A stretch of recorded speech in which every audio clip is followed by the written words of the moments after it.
Hi there, I'm Avane. At Christmas, my sister stood up, clinked her glass, and said we voted and cut you off. Everyone nodded, smiled like it was nothing, but the part no one saw the years they drained my bank account behind closed doors. The therapy I paid for the wedding defunded the hospital scare. That turned out to be a lie, and just when I finally walked away, they came back asking for help. How did I go from being not family to being their only lifeline? You ever wonder what happens when you stop being the family fixer and start being the one? Woe says enough, let me show you. I showed up with a bottle of Cabernet, one of Venice ones from my stash. I even wrapped it with a bow like an idiot. Like I believed this year would be different. Porch light at Rosen's place flickered once as I rang the bell. The smell of pine and cinnamon hit me as the door creaked open and Mom's voice carried through the whole way. On's here. She sang out, fake cheer dripping off every syllable. Inside the house looked like a Hallmark card, warm lights, crackling fire, the whole thing. Never was by the tree shaking a box with her name in it. My father didn't bother getting up from the recliner. Rossini smiled. Like we're on camera. You're early, she said. Must be nice having no kids and no real responsibilities. I smiled politely and placed the wine on the table. Better early than dramatic, I said, trying to sound playful. But she didn't laugh. Dinner was already set, carved ham roasted vegetables, perfectly folded napkins. Rosen always knew how to stage a picture-perfect disaster. I took my seat near the end of the table. Small talk buzzed like a bad radio station. Static tension, half-hearted chuckles. No one asked how I'd been. No one mentioned my promotion last quarter. It was clear they were just waiting for something. And then it happened. Rossini stood up, wine glass in hand, wearing that lipstick she only used when she wanted to win. Before we cut the pie, she said, I think it's time we got honest. I looked at my stomach, turned. Before she even finished the sentence, Sesh glanced around the table like a smug senator. We voted and we've decided you're no longer part of this family. I blinked. At first, I thought I misheard her, or maybe she was joking. But Mom nodded in agreement. It was bound to happen sooner or later, she said, buttering her roll. Kill stared at his plate, silent, to clinked his fork against his wine glass. It's for your own good. Never giggled. She thought it was a game. And my dad, he didn't even meet my eyes, just shifted in his chair and muttered, this kind of tension isn't healthy. I felt like I had left my body. Their words didn't pierce me like knives. It was colder than that, like standing outside in a storm with no coat. No one coming to let you in. I stayed quiet for a moment, forcing myself to breathe. Then I reached into my coat pocket and pulled out a thick folder. Their laughter stopped the sound it made when I said it. On the table was sharp paper meeting wood with a dull thump that cut deeper than any curse. What's that? Rossini asked, the smirk twitching at the corners of her mouth. Illy and back. Since we're being honest, I figure I'd come prepared. She grabbed it. She expected confetti to fly out her fingers. Flipped through the pages one by one. The smile drained from her face. Bank transfers, receipts, emails, screenshots, a list of every time they called, texted, begged, a timeline that screamed what I'd swallowed for years. Then she hit page 23, a hotel bill from Charleston. Tonight's one room signed with her name and someone else's. Lena. She shoved the folder away like it was covered in filth. You psychopath, Shahist, you've been spying. I didn't flinch. Number I've been documenting. There's a difference. Kill pulled the folder toward him, started reading. His mouth moved, but no words came out. My mother finally said, how dare you weaponize your help like this? I looked at her, calm, now colder than I'd ever felt. You called to help, but to you I was an ATM, a therapist, a guilt sponge. I stood up. My legs were shaking, but I held my ground. You said I wasn't family. I scanned the faces round the table. Then maybe you won't need your full back anymore. No one spoke. Rosine's glass tilted in her hand. Never asked if we were still playing the game. I walked to the door, grabbing my coat. No tears, not beginning, no second chances, just me and the storm. I finally let them feel. Thunder rumbled in the distance as I stepped outside, the cold air hitting harder than I expected. The door didn't slam behind me. It clicked shut, almost polite, like even the house was too tired to argue. I didn't look back. I didn't need to let them sit in the silence. They carved. The door clicked shut behind me. Their voices bled through the walls. I didn't stop walking, not down the steps, not across the yard. My boots crunched the frost-coated grass like it owed me something. I made it halfway to the street when I heard her. You Think you're better than us, Rosen's voice shrill. And shaking that folder proves you're just obsessive sick. I didn't turn around. Beauty heard the folder hit the wall inside, pages scattering like fire, and dry grass. You're a damn parasite. On she screamed, then silence, then Kale, who the hell, Eleanor? That stopped me. I turned just slightly enough to see him standing near the dining room window, the folder in his hand now. His eyes weren't just scanning, they were searching, digging. Don't do this here. Rosen snapped, but her voice had lost its edge. I said, who is Leaner? Kale didn't shout, he never had to. His voice just dropped low and steady like a threat with a tie on. My mother stood up suddenly. This isn't the time or the place. The hell it isn't, Ka. La shot back. You all wanted honesty, you all clapped. Now we're being honesty. Leaned against the mailbox and listened as my sister's perfect night unraveled. She's a friend, Rossini muttered. Kale, read another line aloud. 3 nights, Ocean View Suite. Charleston signed under your joint account. Rosin Adams and Lena Quinn, a friend. How she was helping me with a project. Stop, just stop. His voice broke just enough for me to hear the betrayal sink in. You lied home and you lied to her. I didn't need to watch the rest. I knew that tone at waste. Sound of a marriage unraveling in real time. No fireworks, just the quiet crack of trust splitting open. I pulled my phone from my coat pocket, fingers trembling. Not from the cold and new voicemail. And no number. I pressed play. Ms. Adams, this is Ewan. From Marlowe and Fisher. Your father asked me to reach out regarding the family trust. He said you recently revoked certain authorizations. He'd like to discuss fallback options. I hung up. Another call came through immediately. Same number. Ms. Adams, Ewan said again when I answered. Sorry to catch you like this. Your father insisted I contact you. He's under the impression that you're still listed on several fallback clauses as power of attorney. Not anymore. I replied flatly. I signed off. It was finalized. Well, Ewan continued. He claims that unless you manually update clause 1 for B through separate filing, some assets still default through you. He is asking for a meeting. I laughed. A sure chirp. Exhale that wasn't amused in the slightest. Tell him I don't hold that power anymore, and even if I did, I wouldn't lift a finger. Understood, he said. Would you like us to notify him in writing?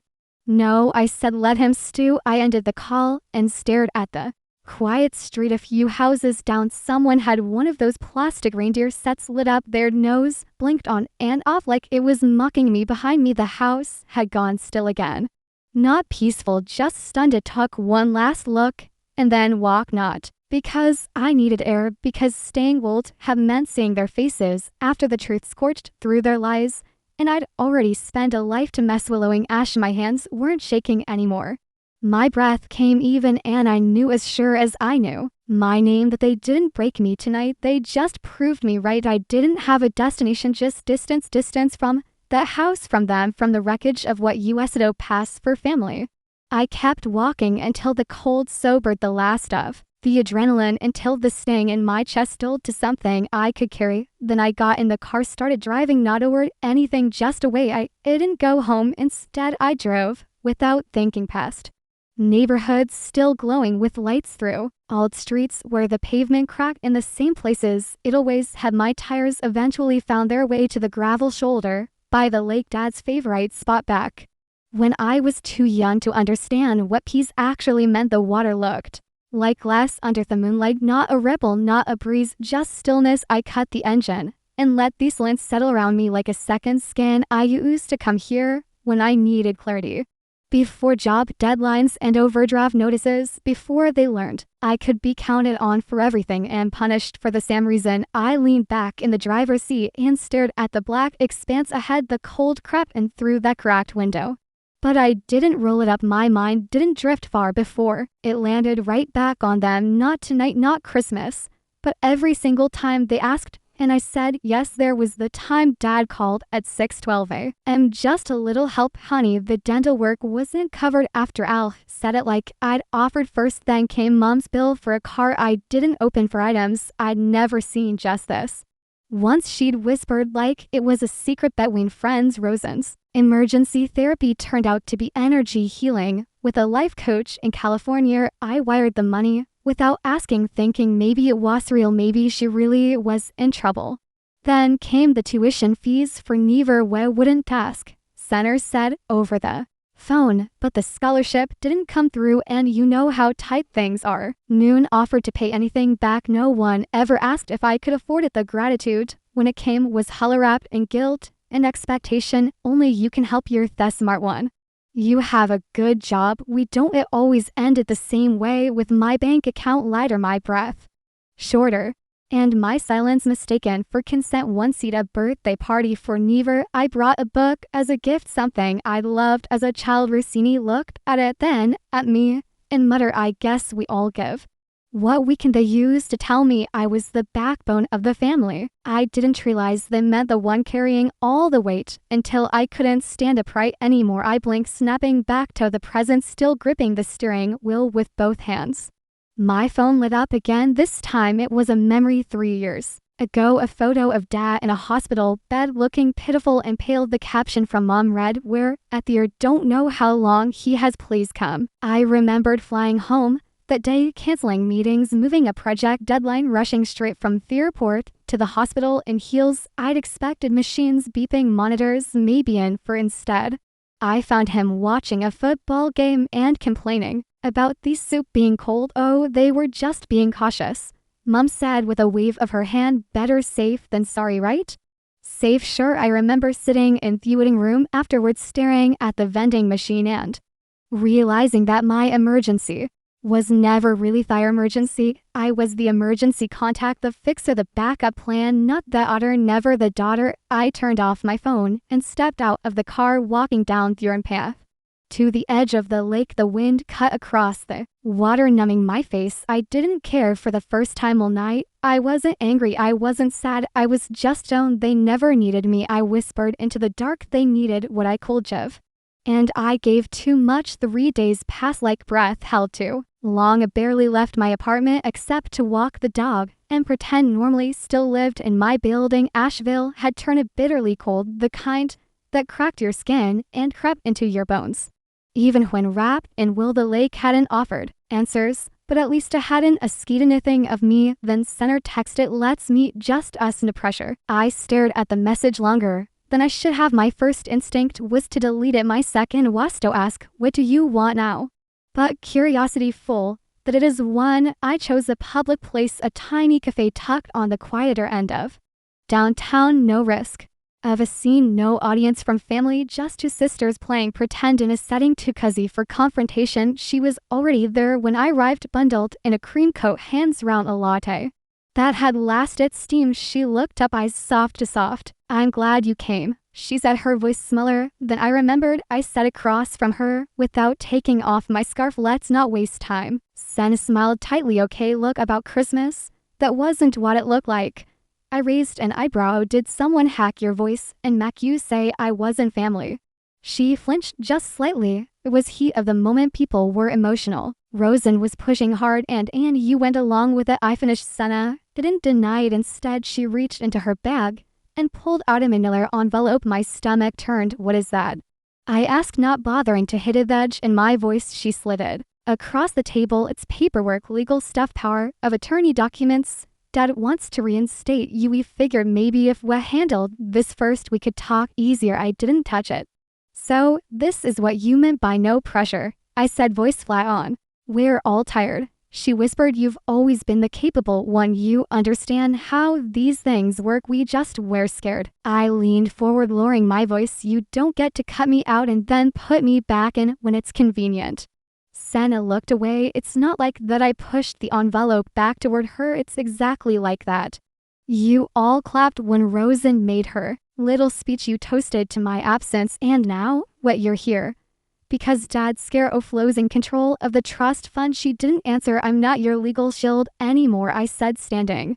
"And I'm definitely not your emotional one." I left her sitting there staring at the untouched folder latte, now completely cold. That night I couldn't sleep. My phone buzzed once. It was a message from Kale. "I owe you an apology. I saw what Rossini was doing for years, and I said nothing." I told myself staying quiet was neutral. It wasn't. It made it worse. Another message followed. "You aren't crazy. You were just alone." I stared at the screen, stunned. Kale had always been silent, detached, Switzerland in every family feud, but now this. My fingers hovered over the keyboard. "Thank you." I typed it, then deleted it. I locked my phone and laid their eyes tracing the cracks in the ceiling. Mind loops. The silence in the room felt louder after Kale's messages. And just as I was starting to make sense of that shift, the screen lit up again. Sun wasn't even up when my phone lit up again. Rossini, no greeting, no punctuation, just "You've gone too far. If something happens to mom or dad, it's on you." I stared at the screen for a full minute, waiting for something else, a context, clarification, even a fake apology. Nothing came, just that one line, 3 dressed as concern, a sentence so sharp it could slit guilt wide open if I let it. I didn't reply. Instead, I potted into the kitchen, flipped on the light, and poured myself a cup of coffee that tasted like metal. My hand trembled, not from fear, but from the pressure building just under my skin. By the time I placed the mug on the table, a hairline crack had already formed in the ceramic. They didn't want reconciliation, they wanted a reset button. They wanted the version of me that shut up and paid up, that smiled through insults, that kept peace by racing myself. But I was no longer that version. By 9 o'clock a.m. I typed out a message to the family group chat 5 different ways, deleted every draft. None of them felt like enough until I hit record. My voice didn't shake this time. "I am not your villain," I said. "I am your consequence." I let that sit for a second before continuing. For years, I stayed silent because I thought keeping family together mattered more than telling the truth. I absorbed the Jap's manipulation, the financial sinkhole you all made out of me. I justified it in me had told myself, "You were struggling, but I see it now. You weren't struggling, you were feeding off me." I paused. "I won't play the scapegoat anymore, and if you try to smear me, threaten me, or twist this back on me, I will go public with everything, every receipt, every recording, every document in that folder and more." I'm not bluffing. I ended the message and pressed send. No dramatics, just clarified. Silence that followed was almost loud. 2 hours later, my phone pinged again. It was Brand. When I didn't know it was that. But at first, I assumed she meant someone else. Then came another message. "I'm sorry for clapping. I thought it was, I don't know, a show, like it wasn't real." Then another rose and said, "If I didn't support the vote, I was choosing sides. And mom told me you'd already decided to leave." I full cornered. I reread those lines 3 times. It wasn't a full apology, but it was the closest thing I'd gotten in years that didn't come laced with an ask. "If you want me to speak out, I will." I didn't reply. Not yet. I wasn't ready to trust her again. But something in mess softened just a notch. That night, I sat at my kitchen table alone with nothing but my breath and the ticking of the thermostat. My hands shook. Not from fear, from release, from the relief of having finally spoken, of finally being heard. I whispered it to the quiet just to hear it out loud. Maybe I was never the quiet one. Maybe they just never listened. The next morning, I woke to silence. But it felt different, emptier, not heavier. Moved on instinct, boxing up the pieces of a life I no longer owed anyone. There wasn't a plan, just momentum. Like once the words had left my mouth, everything else had to follow. The last box landed with a dull thud near the coat closet. I didn't bother labeling anything anymore, just shuffled the essentials into drawers, closed the cabinets, and breathed in the blankness of the new apartment. No family portraits, no heirlooms, no framed cross stitches saying home is where the heart is. Just walls, clean, silent. I'd signed the lease 3 days after the blow-up and finalized every severance I could think of. New emergency contacts, nurtured financial ties, legal notices, filed and documented. I changed passwords, moved accounts, even scrubbed Dad's name off the trust backups. They thought I wouldn't catch. I'd missed nothing this time. On the kitchen counter, folded neatly, was an old red sweater one mom had given me during a particularly awkward Christmas years ago. It had gold threaded snowflakes and a little stitched tag inside that read, "Love you always." That same year, she called me selfish for not co-signing a loan for Toiver. I donated it to a shelter on my way to the grocery store. My phone buzzed. I opened that family thread one last time and typed, "My number stays the same, but you'll never reach who I used to be." Then he blocked them all, every last one. I didn't expect silence to feel like safety, but it did. For 3 days, nothing came. Then the messages started again, but this time from new numbers. The first was a photo of their living room. The usual threesome placement, but there was a gaping hole where presents used to be stacked. "It doesn't feel the same without you," Neva cried. All night, Center wrote. 10 minutes later, another one. "We're behind on the mortgage. You don't care anymore. Do you ruin then however of all people we all said things we regret. But you went nuclear, why would you do this to your own family? None of them said sorry, none of them asked how I was doing, they just pointed fingers draped in concern.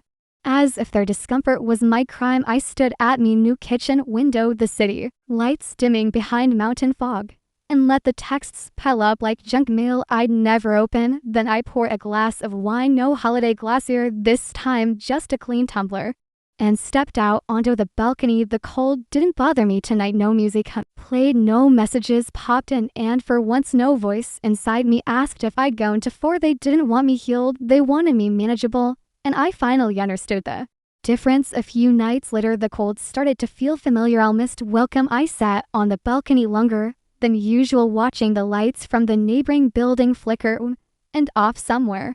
A dog barked twice, and then nothing. I liked that kind of quiet kind where no one needed anything from me. Then my phone buzzed. It was a message from Leah Harmon. We hadn't spoken in over 10 years. College friends turned Facebook background noise.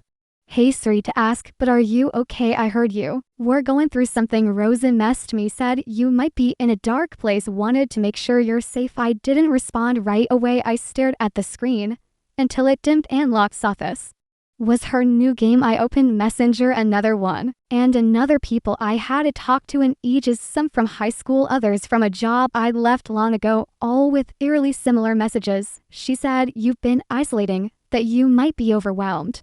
If you ever want to talk, I'm here. It's okay to not be okay. Each one came with a sickly sweet tone wrapped in concern, but dipped in judgment. This wasn't worry, this was a campaign. A few hours later, the smoke turned to fire. A vague post went up on Facebook, written by a woman named Andrea Samin I'd worked with years ago on a nonprofit project. Now the casual acquaintance at best. We need to talk more about mental health, especially when people lash out, cut off their families, and claim victimhood. While causing cause, it didn't name me, it didn't have to. 3 comments down, a mutual friend tagged my name. Then someone else dropped Peter's screenshot and out of context text I'd sent Center months ago. I'm not sure I can keep doing this with them. It's exhausting, that one word, exhausting. Wassel, they needed to spin a news story that I was unstable, emotionally fragile, dangerous. The whispers came next, indirect messages in subposts in the language of polite cruelty. She used to be so sweet, now she's cold.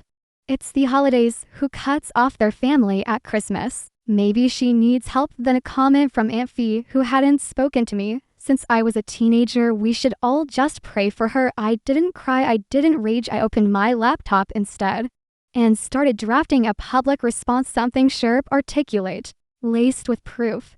But halfway through, I stopped typing. What was the point? They weren't looking for answers, they were just looking for control. So I called my lawyer. By the end of the day, received a formal cease and desist notice. Attached were screenshots, messagelegs, and a warning that any further defamation would be met with legal consequences. No more phone calls, no more folder drops. This time I spoke in their language that night.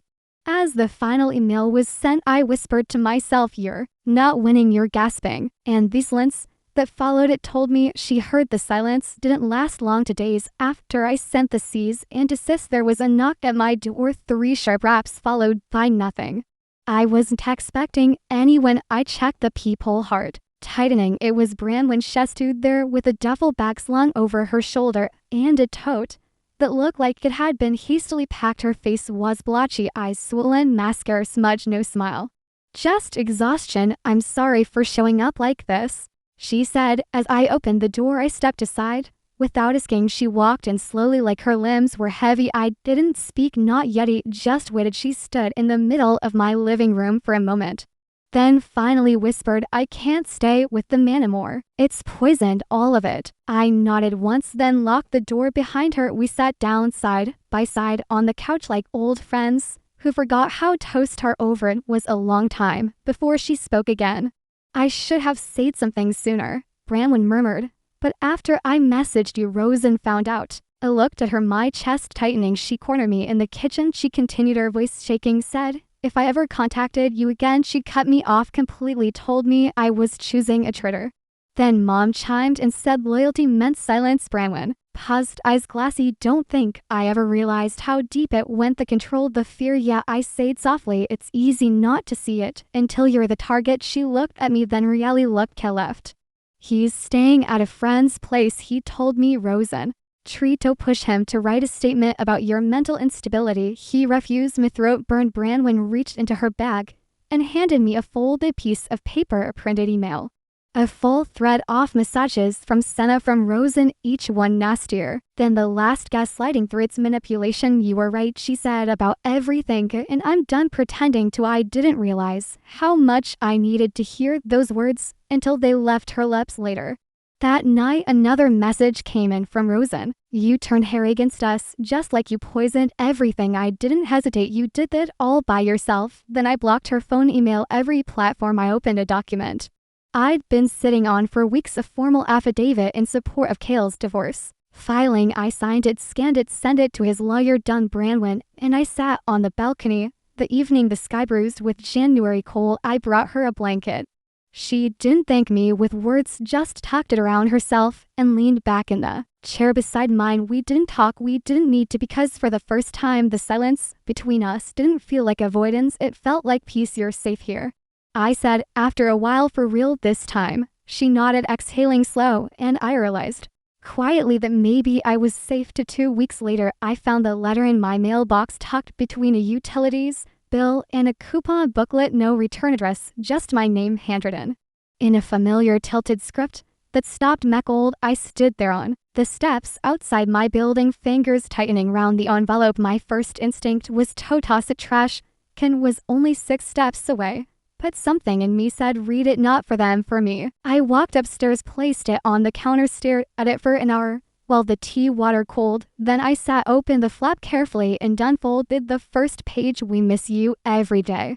Number apology, no admission, just that line scripted in my mother's loopy cursive page. To your father hasn't been well, his breathing's gotten worse, and never she keeps asking when you're coming back. She drew you a picture, a pang, not a sharp one, just the kind that brushes against old bruises. Then the third page, we might lose the house, the mortgage is too far behind, we just need a little help. After that, we'll never ask again, please. Evane that line, well, never ask again, was underlined twice. I read all 3 pages once more, then I folded them up, stood and carried the letter outside on the balcony. I pulled out the ceramic bowl I used to keep succulents in, set the letter inside, lit a match. The paper curled fast, black edges folding in themselves, ink bleeding into orange flame. I didn't cry, I didn't scream, I didn't even feel sad. I watched the smoke rise soft and then vanishing into the ski, and whispered, I'm not angry anymore, I'm just done. There was something final in that moment, not like slamming a door, more like taking the key off your ring and to sink it into a river. Later